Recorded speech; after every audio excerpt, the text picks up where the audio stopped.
Hola, ¿qué tal? Qué bueno volverle a saludar. Cuadrando la Caja, una propuesta televisiva para debatir, cuestionar y llegar a consensos desde el socialismo cubano. Soy Marceline Pérez y desde ya quiero darle la bienvenida a este que promete ser un cuadre diferente. Con el programa anterior habíamos abierto un ciclo dedicado al análisis de las nuevas medidas para impulsar la economía cubana. Hoy estaremos conversando sobre el mercado cambiario en Cuba, a raíz de lo anunciado por el viceprimer ministro y titular de Economía, Alejandro Gil, en conjunto con la ministra presidente del Banco Central de Cuba, Marta Sabina Wilson, hace pocos días. Si a usted le cuadra el tema, por favor, acompáñenos. A partir de este martes 9 de agosto se iniciaron las operaciones en cajeros automáticos y terminales de punto de ventas ubicados en bancos, cadecas y comercios que actualmente ofrecen sus productos y servicios en CUP. Por estos dos canales de pagos electrónicos podrán realizar operaciones las tarjetas del sistema Red, así como las tarjetas Visa y Mastercard que se aceptan en el país. Como parte del quinto paquete de sanciones a Moscú, la Unión Europea no importará más carbón ruso. El periodo transitorio, establecido a partir de la promulgación de las sanciones en abril, que permitía la adquisición del carbón ruso pactado antes del 9 de este mes, expiró el 10 de agosto. La Asociación Internacional de Transporte Aéreo IATA aseguró en su reporte de julio que la recuperación de los viajes aéreos es sólida porque sigue en aumento el número de pasajeros a nivel mundial.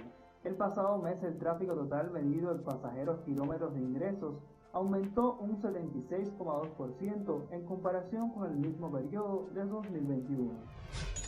El Ministerio de Economía y Planificación aprobó este miércoles 180 solicitudes de MIPYMES privadas.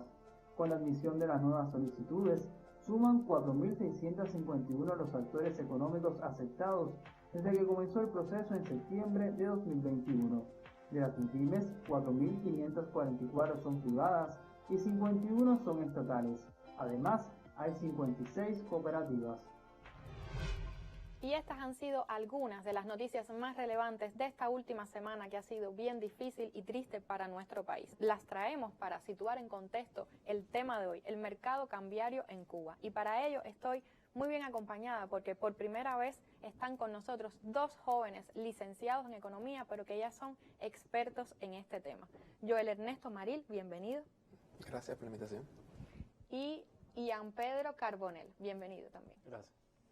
Y bueno, no necesita presentación, pero a mí me gusta mucho hacerlo. Con nosotros está otra vez, por supuesto, en este tema, el profesor decano de la Facultad de Contabilidad y Finanzas de la Universidad de La Habana, máster en Ciencias, Rafael Montejo. Profe, bienvenido. Gracias por la invitación. Bueno, a los tres, gracias por aceptar la invitación. ¿Están listos para el debate? Sí. Bueno, muchas han sido las opiniones que nos han hecho llegar a través de nuestras redes sociales sobre este tema. A propósito del inicio de la compra de dólares por instituciones bancarias cubanas, que según se han explicado, debe conducir al establecimiento en corto plazo de un mercado cambiario. En nuestro programa queremos referirnos, por supuesto, a algunas de estas opiniones. Y, por ejemplo, hay una pregunta que se ha vuelto recurrente entre los seguidores del programa que nos escriben, que tiene que ver con aquella información, comunicación, que hace un tiempo se ofreció sobre que existía una determinada cantidad de dólares captadas que no se podían vender debido, entre otras cosas, al bloqueo que ha impuesto Estados Unidos contra Cuba.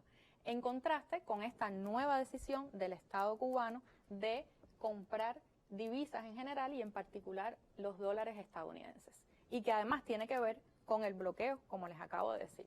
En ese sentido, hay una pregunta que se vuelve común y es, ¿qué ha cambiado si el bloqueo se mantiene intacto? ¿Qué ha cambiado entonces? ¿Por qué ahora sí y entonces no? ¿A qué se debe esto? ¿Qué razones hacen que podamos ahora llevar adelante esta nueva decisión? Ciertamente, el bloqueo se mantiene intacto. Pero bueno, en la lógica de lo que es un mercado cambiario es ese espacio donde podemos conectar las divisas con la moneda nacional. En esa lógica, crear un mercado cambiario que no contemple todas las divisas, al menos las divisas más significativas en los flujos de entrada al sector de la población, sería un mercado parcial e incompleto. Es decir, en la lógica de funcionamiento del mercado, el mercado compra y vende en el mismo espacio, ¿no? Y entonces no contar con una de las divisas más representativas por nuestra posición en la región, por la composición de la emigración o donde más están los cubanos en el exterior, realmente sería crear ya un mercado distorsionado, ¿no? Si no tuviera en cuenta el dólar en efectivo. Aquí hay una diferencia relevante. No es lo mismo el dólar que usted deposita en una cuenta bancaria, que ese es un dólar que es suyo y por tanto el banco lo tiene que respetar y respaldar y no lo puede o no usar para otro fin porque es suyo, a ese dólar que se compra en el mercado cambiario a cambio de moneda nacional. Y por tanto ese dólar también que se puede vender a cambio de moneda nacional. Entonces, bueno, para crear un mercado cambiario y que no tenga estos problemas, no estas distorsiones, es importante reconocer todas las divisas, al menos las fundamentales, que forman parte de los flujos de este segmento de la economía. Y en ese sentido, porque la no aceptación del dólar en el mercado cambiario traería precios distorsionados de las otras divisas, demanda de otras divisas, etcétera, todavía le daría un protagonismo y un rol al mercado informal, porque entonces lo que no se puede hacer en el mercado cambiario oficial se haría en el informal, y son el tipo de distorsiones que considero, ¿no? La propia lógica del mercado cambiario hace que sea necesario la aceptación del dólar, y no necesario, sino que sea uno de los requisitos, ¿no? De poder montar un mercado cambiario que realmente sea funcional. Ahora bien, el bloqueo sigue tan perverso como siempre ha sido, sobre todo con el recrudecimiento a propósito de estas últimas medidas. Pero el bloqueo también existía en aquel entonces cuando la primera comunicación. A mí me da por pensar que, bueno, es algo evidente, ustedes me rectifican por favor. En aquel entonces no contábamos con el turismo. También debido a ese gran pico pandémico que tuvimos, donde tuvimos que prescindir del turismo, y esa era una de las fuentes principales para este flujo de divisas. ¿Qué más ha cambiado de entonces a la fecha? ¿Por qué ahora sí podemos tomar o llevar adelante esta decisión y entonces no? ¿Qué ha cambiado y qué no ha cambiado? Sí. ¿Qué se mantiene intacto? Se mantiene intacto el bloqueo, como está diciendo Jan. Se mantiene intacto el bloqueo, se mantiene intacto que Cuba está en la lista de países patrocinadores del terrorismo, cargar con maletas de dinero, hacer los intercambios con los bancos corresponsales, todo eso se mantiene prácticamente intacto. Las cifras son impresionantes de las sanciones a bancos extranjeros, de 9.000 millones, 1.000 millones, 800 millones, bancos franceses, bancos suizos. Por lo tanto, esos elementos se mantienen intactos. Se mantienen intactas las sanciones del gobierno. Esas sanciones, profe, de los bancos es por haber hecho transacciones con Cuba.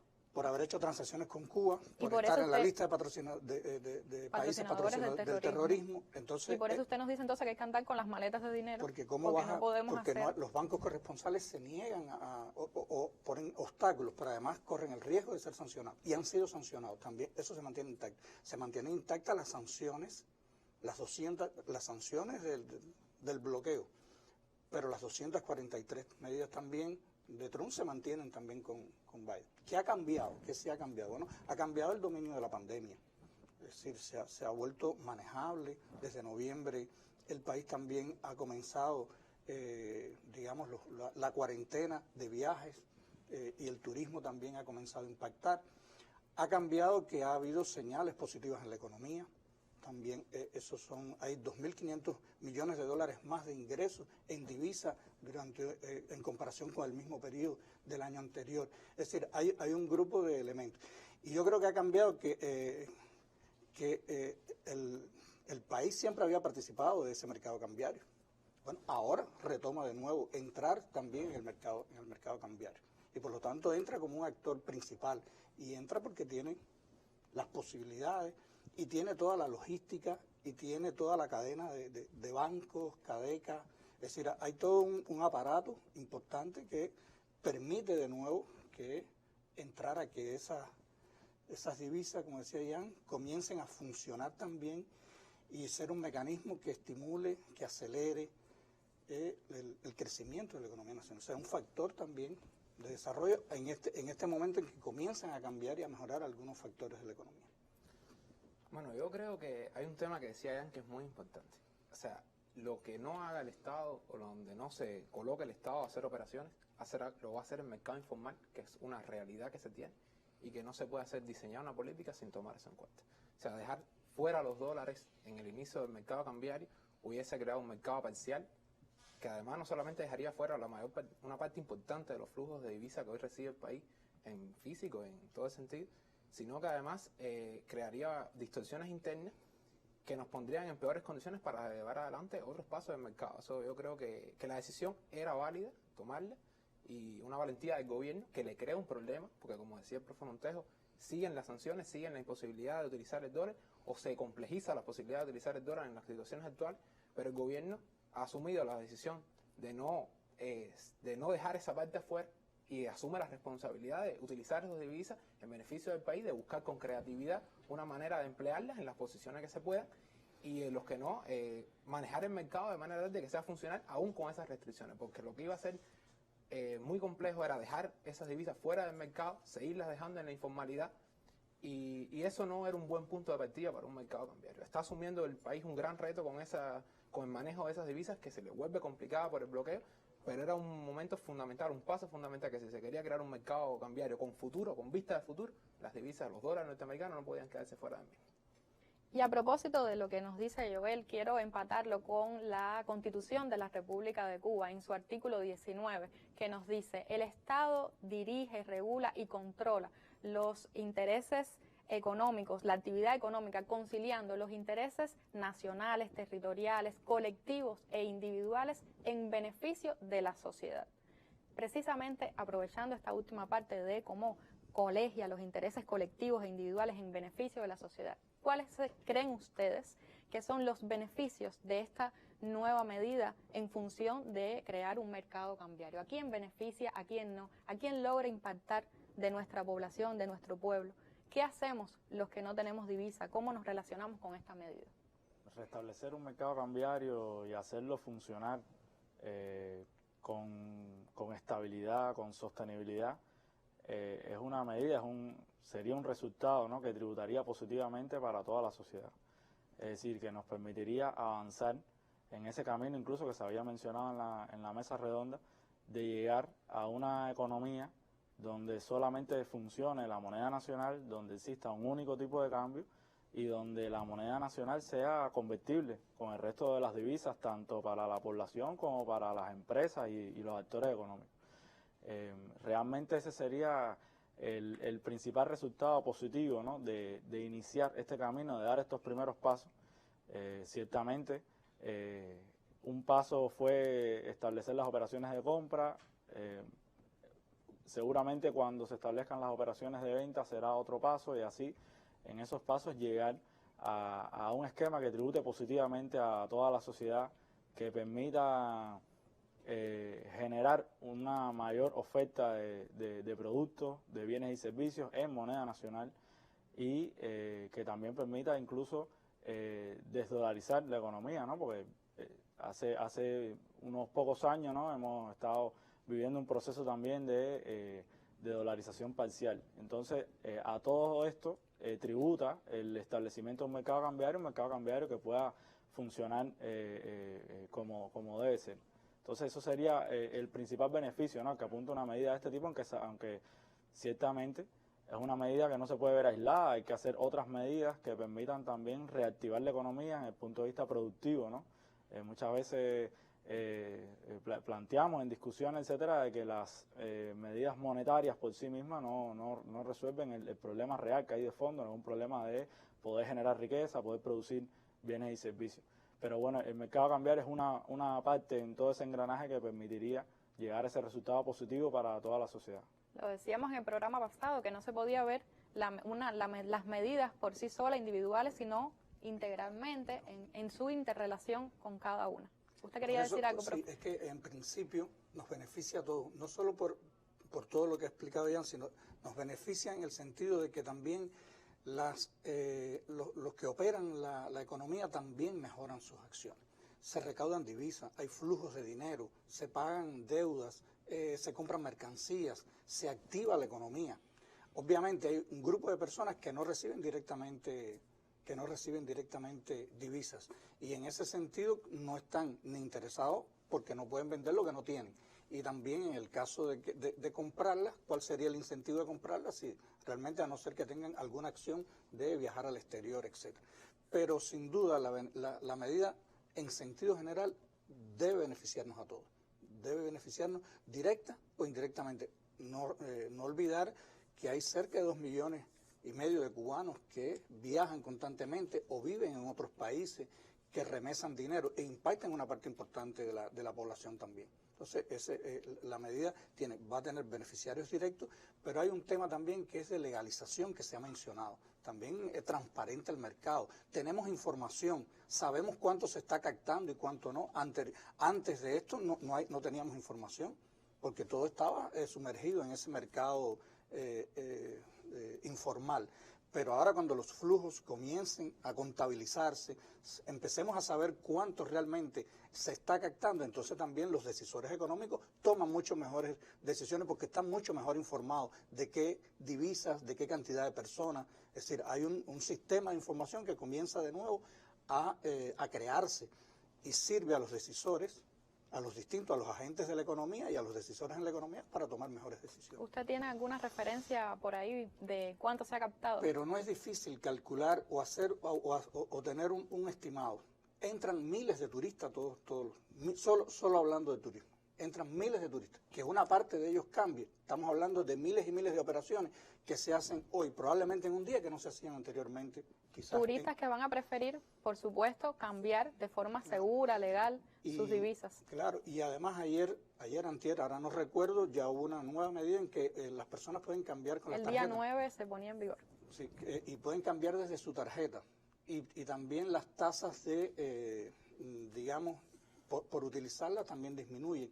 Pero cuando lo puedan hacer, cuando se puede hacer desde el transfer móvil, entonces también mucho más flujos de dinero. Es decir, yo creo que va a multiplicar con creces y ya debe estar multiplicado con creces la cantidad, al menos de transacciones. Después habría que ver los montos. Nadie revela los montos tampoco fácilmente. Estamos hablando de operaciones bancarias.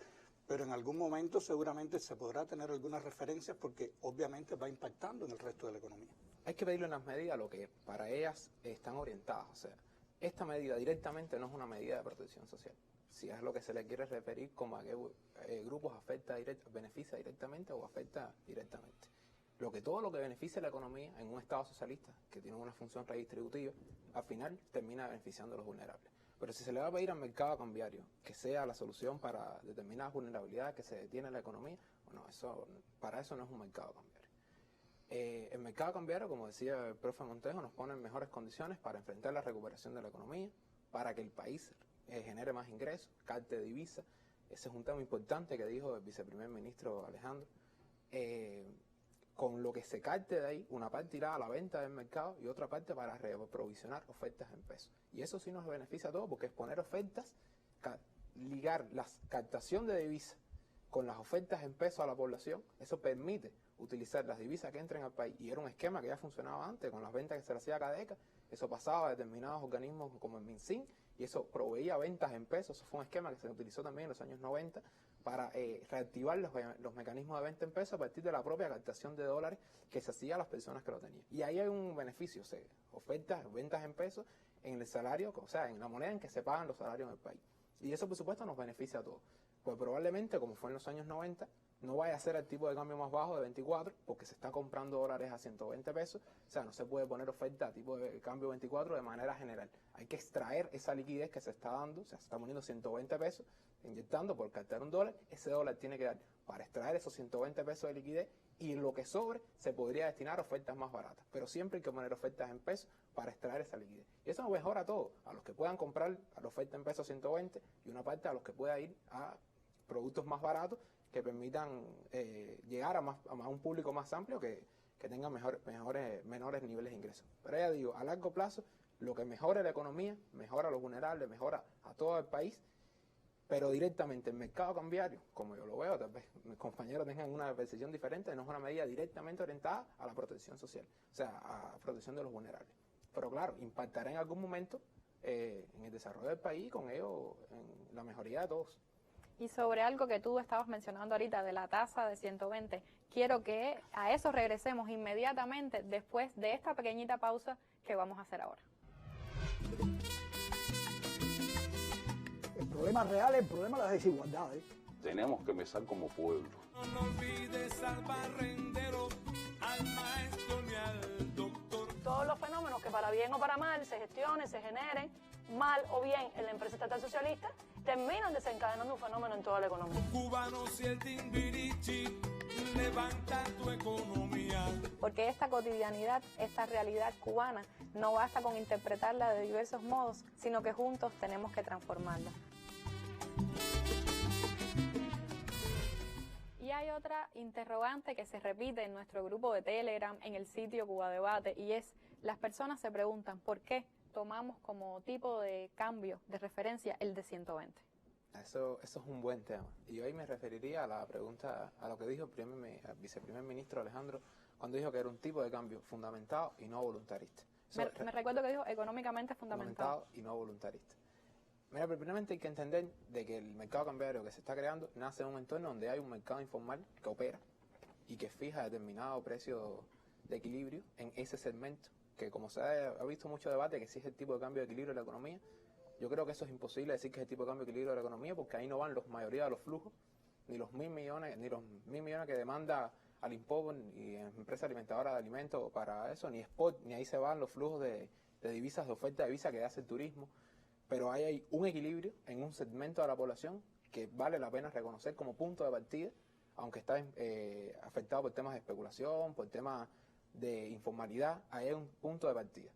Salir más bajo de que ese tipo de cambio que ya ha reflejado un determinado equilibrio para el segmento de la población, el objetivo de comprar no se hubiera cumplido, se salía mucho más, muy por debajo, y cuando se tome la decisión de salir a vender, si se sale muy por debajo del equilibrio de mercado que ya está operando en el mercado informal, va a ocurrir un proceso de sobredemanda que va a hacer inoperable un mercado oficial a un tipo de cambio. O sea, la necesidad, aunque el objetivo sea bajar el tipo de cambio declarado por el viceprimer ministro, bajar el tipo de cambio de que opere ese mercado en el mediano plazo, en algún momento, para mejorar a la población, hoy no puede ser mediante mecanismos voluntaristas de poner el tipo de cambio que el Estado quiera fijar en 80, en 60, en 70, aunque era lo que muchos compañeros en la población... A pesar de que eran las expectativas principales. Pero eso hubiera sido poner un tipo de cambio voluntarista.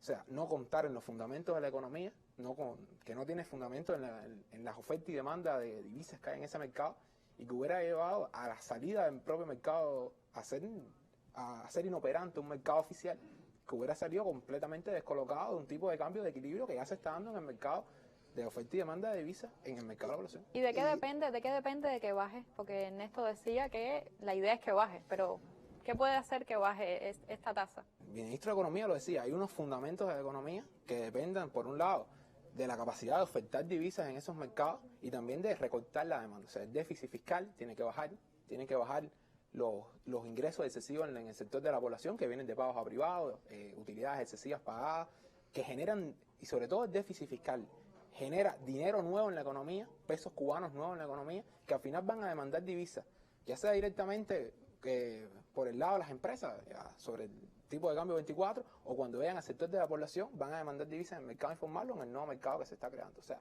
esa demanda de divisas impulsa al alza el tipo de cambio. O sea, no se puede poner un tipo de cambio más bajo porque en las condiciones monetarias con que se desempeña la economía ahora mismo, un tipo de cambio más bajo saldría completamente desarticulado de las condiciones reales de la economía. Bajar el tipo de cambio implica cambiar esas condiciones, lograr la reactivación económica, que se pueda ofertar divisas para inyectar ese mercado y que se logre cortar las fuentes de demanda que hoy están presionando un déficit fiscal de más de 63.000 millones de pesos el año pasado. Ese es dinero nuevo que se está poniendo en el sector de la economía y que drena hacia la población y que al final termina demandando dólares. En esas condiciones es muy difícil aspirar a un tipo de cambio más bajo. Profe, yo era niña, pero bastante leído sobre eso. En el periodo especial, en los 90, se logró bajar de 150 a 17. En un primer momento. En un momento crítico de la economía. Sí, y después volvió a subir con la ley Helms-Burton, volvió a subir a 30, volvió a bajar y se estabilizó entre los 24 y 25. Pero tiene que mejorar las condiciones de la economía para que esa trayectoria que está diciendo Joel impacte. Si la economía no mejora, ese efecto deseado no se va a lograr. Lo otro es que si hay muchos dólares comprando las personas u otras divisas que puedan eventualmente convertirlo en MLC, las tiendas, el stock de las propias tiendas en MLC cambian inmediatamente. Por lo tanto, también allí no hay una oferta todavía en pesos cubanos que permita asumir eso hasta que la economía no mejore. Una lógica está engarzada con la otra lógica. Tener una oferta en pesos cubanos es importante para que entonces absorba esa cantidad de dinero y paulatinamente ir bajando con la compraventa, ir bajando y llegar a un tipo de cambio, digamos, económicamente fundamentado y que permita determinados equilibrios. Las personas siempre nos preguntamos, ¿y cuál es? Bueno, es aquel que permita que la economía funcione correctamente, que crezca, que estimule otros sectores, y que las personas también puedan desarrollar la cotidianidad de su vida en condiciones mucho mejores que la que estamos haciendo ahora en estos momentos. El ministro de Economía también habló de posibles distorsiones a evitar con esta primera medida. ¿De qué distorsiones estamos hablando aquí? ¿Cuáles son los riesgos fundamentales que tiene este primer paso hacia un mercado cambiario? Ciertamente estoy de acuerdo, ¿no? El manejo y sobre todo el manejo de la política cambiaria no puede ser voluntarista, tiene que estar bien asentado en los fundamentos de la economía y en este sentido iniciar la construcción de un mercado cambiario e iniciarlo de esta manera en esta primera etapa donde solo se está comprando y lleva intrínsecos ciertos riesgos. Es decir, esa forma de iniciarlo lleva aparejados riesgos de que el mercado informal suba su tasa y por tanto eso puede tener impacto sobre los precios que ponen los agentes privados de la economía. Es decir, no ha subido tanto, parece ser, ¿no? Con respecto a esa otra expectativa que se había creado, que inmediatamente se iba a dar un alza incontrolable de ese... Exacto, no ha subido a gran velocidad, pero en este sentido, como es un camino que se está transitando hacia construir un mercado cambiario, en el transcurso de ese camino, estancarse en parte de él entraña el riesgo de que incluso después no se pueda seguir transitando ese propio camino. Entonces, en ese sentido, es importante seguir avanzando en la construcción de ese mercado cambiario, en incorporar las operaciones que faltan, algunas operaciones, según se ha anunciado, por temas tecnológicos que se están implementando, me imagino aceleradamente. Otras también que tienen que ver con las operaciones de la venta y cómo se realiza esa venta. Es decir, ese mercado cambiario lleva todo un camino, ¿no? Que no está exento de riesgo. Entonces, y esta forma de iniciarlo trae consigo también riesgos de cómo reacciona el mercado informal y qué efecto tienen las demás variables de la economía, del funcionamiento de los demás agentes. Pero ciertamente no puede ser algo voluntarista. La política cambiaria debe estar en función de los intereses de la economía y que sea voluntarista puede poner en peligro los propios objetivos que se quieren con el mercado cambiario. Entonces, en ese sentido, tiene que estar bien asentada en el fundamento de la economía. El principal riesgo es el riesgo de no hacer nada, ¿sí? Ese es el principal riesgo siempre que se corre. Había que comenzar, se comenzó por esta vía y también ha tenido otro riesgo que es la incomprensión de por qué se comienza solo con la compra y no con la venta. Y bueno, ahí está hoy una de las polémicas esenciales. Y yo creo que esos son los primeros riesgos. Hay riesgo de precio, es decir, hay riesgo de que al mantener una tasa todavía alta y tener la otra tasa 24 genera distorsiones. Las personas adquieren, ya lo explicó creo que el mismo ministro, lo vimos aquí una vez aquí en Cuadrando la Caja, es decir, las personas que adquieren divisas por alguna vía, cuando lo cambian van a un cupet y logran comprar una gasolina que le cuesta 30 centavos de dólar, prácticamente una de las gasolinas más baratas del mundo, ¿no? Entonces, y así hay otras distorsiones. Entonces, todo eso son riesgos, porque la economía no debía funcionar con esas distorsiones. Y, lógicamente, eso es riesgo. Está el riesgo también de que si los efectos deseados en la economía y el conjunto de todas las medidas no tiene los efectos deseados, entonces se demora en el tiempo y se pierde un efecto importante. El efecto tiempo también en economía importa, ¿no? Importan los plazos, los ritmos, y esos son los riesgos que yo visualizo, ¿no? Que estoy mirando. Yo creo que el riesgo más importante que ahora mismo tiene esta medida es que se quede sola. O sea, si está un mercado cambiario solo, lo único que va a hacer es expresar todos los desequilibrios que tiene la economía ahora mismo y la tasa de cambio va a ser completamente imposible estabilizarla. ¿Qué significa que se quede solo? O sea, que no se logra avanzar con la misma celeridad que se avanza más allá de la venta, de que es fundamental. Si no se empieza a vender, el tipo de cambio informal va a seguir subiendo. Pero si el mercado cambiario se queda como una medida aislada, no va a resolver los problemas profundos o sea, simplemente va a reflejar los mismos desequilibrios que tiene la economía. Por eso es tan importante ver la medida del mercado cambiario dentro de un paquete de medidas un conjunto que, si no se articula, el mercado cambiario puede empeorar incluso la situación que se tiene. Porque el mercado cambiario lleva a un estado donde se entra a jugar en un escenario donde hay precios más realistas y donde el Estado está comiendo el compromiso de comprar y vender divisas, de estar cerca de un equilibrio de mercado, y por eso tiene que actuar en una serie de transformaciones que ayuden a crear un escenario donde ese mercado cambiario funcione efectivamente. El profe Montejo y usted comentaba la experiencia de los años 90. En los años 90, el éxito de Cadeca y las ventas en pesos después con el MinSIN se logró porque se hizo una transformación muy grande, que hubo una transformación estructural en el sistema empresarial estatal, se hicieron profundas transformaciones dentro del sistema empresarial, se hicieron una reconversión en precio que extrajo liquidez de la economía, se empezaron a hacer ofertas en pesos cubanos que redujo la demanda de dólares en la economía, una serie de transformaciones que permitieron bajar el tipo de cambio. Cadeca no logró bajar el tipo de cambio. No es solo monetario. Cadeca no logró bajar el tipo de cambio. Lo que logró bajar el tipo de cambio fueron las transformaciones que se hicieron en las empresas estatales sobre el déficit fiscal, que del año 1992 hasta el año 1994, el déficit bajó de 23% a 4%, 3%. Eso fue un éxito de la política monetaria, política fiscal de este país en esos años. Había un circulante de más de 26.000 millones de pesos que logró reducirse. Medida de los parlamentos obreros, ¿no, profe? A partir de allí. Sí, exactamente. Se a partir del llevó al pueblo una serie de medidas que fueron medidas duras, porque en economía no hay comidas gratis. O sea, las medidas de ajuste de la economía en condiciones de necesidades son medidas que hace falta llevarle al pueblo y decir que estamos pasando por una etapa donde hay que hacer transformaciones que muchas veces son difíciles y hay que... Y no populares. No siempre populares, eso es un tema importante. Y yo creo que pero son transformaciones que necesita la economía para su estabilización y que si no se avanza con ella también, el mercado cambiario por sí solo lo único que va a hacer es reflejar todos los desequilibrios, todas las distorsiones que tiene la economía y por sí solo se va a quedar como una medida aislada que no nos va a permitir el efecto positivo que se quiere con ella. Y la participación popular entonces y ahora sigue siendo decisiva para lograr el consenso político desde el socialismo cubano sobre los riesgos y las posibles contrapiés que pueda encontrar esta medida. Muchos han dicho los gurús, algunos, pero el nuestro algo tiene que decir sobre eso. Veamos.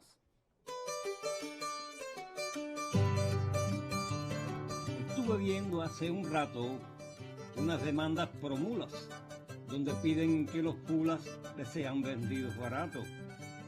Dicen que es injusto el trato de comprar a 120.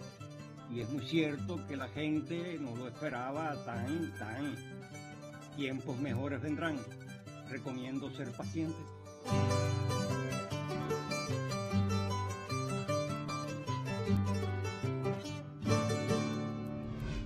Tiempos mejores vendrán, así ha dicho nuestro gurú, nuestro propio gurú desde Jatibonico en décimas. Y ya ahorita yo le preguntaba al inicio, profe, qué beneficios o si se sabe que ha dado resultados esta medida, pero ahora específicamente sobre los beneficios en sentido general, que otros podemos hablar de otros beneficios sobre ello. Bueno, ya hablamos de algunos beneficios, como por ejemplo el tema estadístico, bancarizar, también para los nuevos actores económicos hay una ventaja neta, porque ahora en la contabilidad tengo la oportunidad de reflejar no solo u ocultar el cambio que está a 120, sino que ahora ya lo puedo transparentar en la contabilidad y por lo tanto ya no tengo que ocultar, evadir, sino que ya puedo reflejarlo directamente. Y esas son algunas de las ventajas. También para todo el sistema bancario es importante porque muchos actores, como también las propias empresas estatales, entrarán eventualmente en ese mercado cambiario, cuando tengamos también y lleguemos a una tasa única. Entonces, allí habrá ya una confluencia de muchos actores. Todos esos son beneficios generales para la economía. ¿Otros beneficios que pudiéramos compartir? Bueno, hay beneficios indudables en cuanto a cuando hay un mercado oficial, la legalidad, la seguridad de las operaciones, el hecho de no estar en riesgo de ser estafado, es decir, en las operatorias de los mercados informales hay muchos riesgos intrínsecos, ¿no? Entonces, bueno, esto es un aspecto también a tener en consideración. También, desde la política económica, contar, como bien decía Degano, con estadísticas reales de los flujos que están pasando, ¿no?, a través del sistema financiero, y es muy importante, ¿no?, para la toma de decisiones de política económica.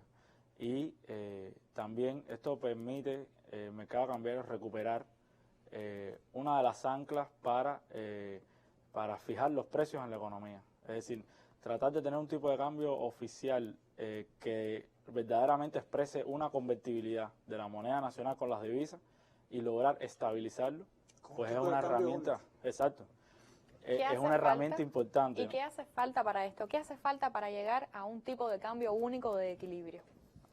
Esa es una muy interesante pregunta, porque en Cuba nunca, en la etapa revolucionaria al menos, se ha tenido un mercado cambiario unificado para toda la economía que refleje un tipo de cambio único y de equilibrio para la economía.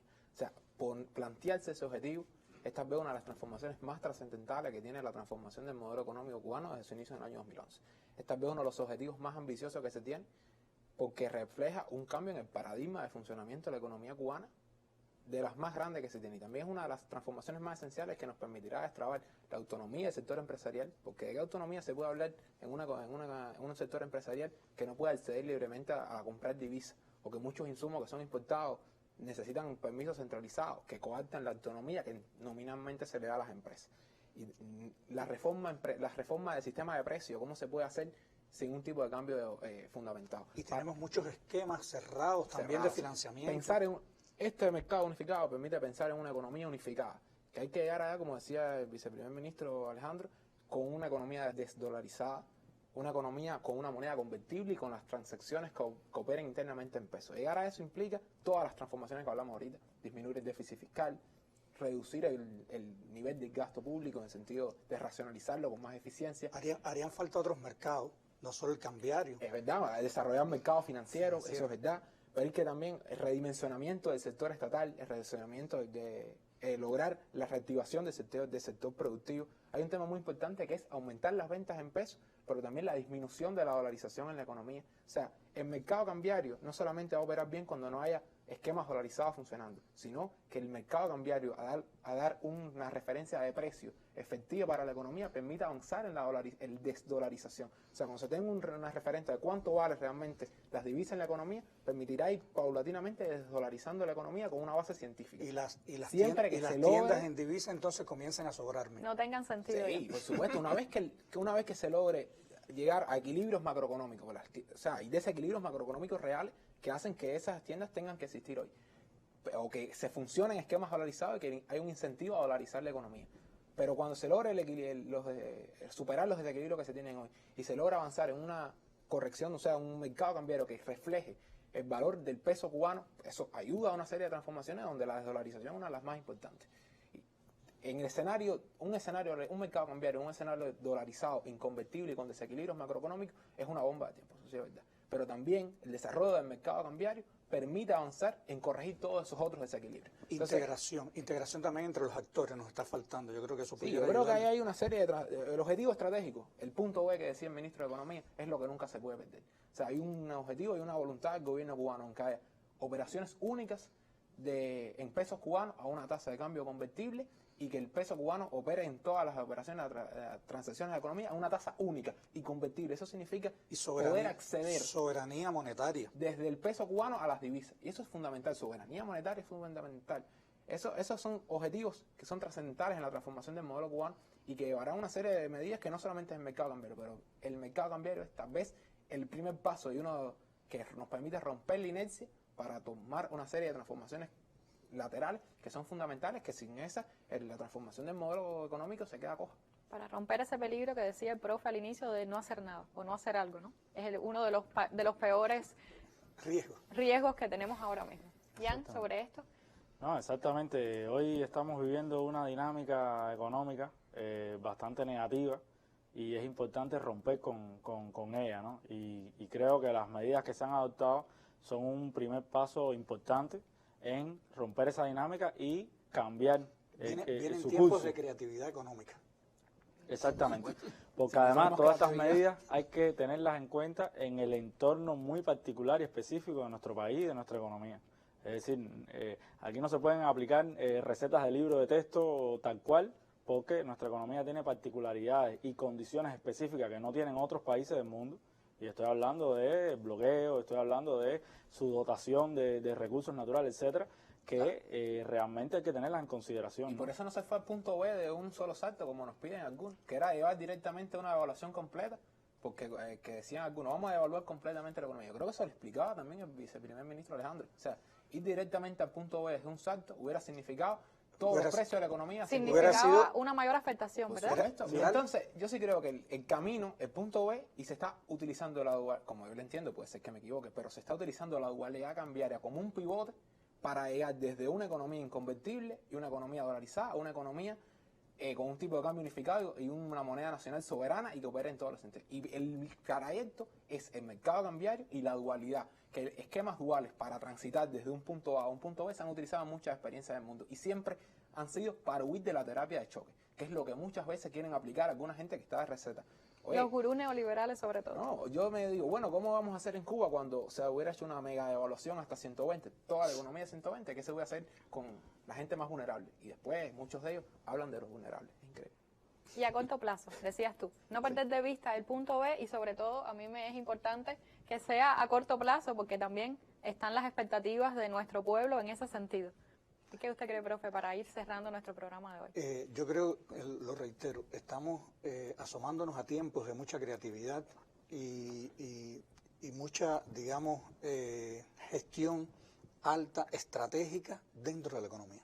Porque como decía Joel y ustedes también lo han enfatizado, por lo menos ya estamos en ese movimiento, rompiendo la inercia para poder llegar en ese desplazamiento necesario. Paciencia, decía el gurú. Que tiempos mejores vendrán, nos decía. Bueno, y hasta aquí nuestro programa de hoy. A ustedes tres, las gracias por haber, desde su tiempo, desde sus experiencias, conocimientos, haber llegado a nuestro programa con estas opiniones, estos comentarios. ¿Qué piensa usted? Recuerde que para transformar nuestra realidad no basta con interpretarla, describirla, comentarla, sino que juntos, desde el socialismo cubano, tenemos que participar. Yo cuento con usted para hacerlo. Nos vemos pronto. Cubanos y el Timbirichi, levanta tu economía. No te olvides que un buen día naciste sin Timbirichi. Sin Timbirichi. No olvides al barrendero, al maestro ni al doctor. Por un poco de dinero, unas botas de charol y un Timbirichi. Timbirichi. Ay, nada más. Timbirichi. Timbirichi.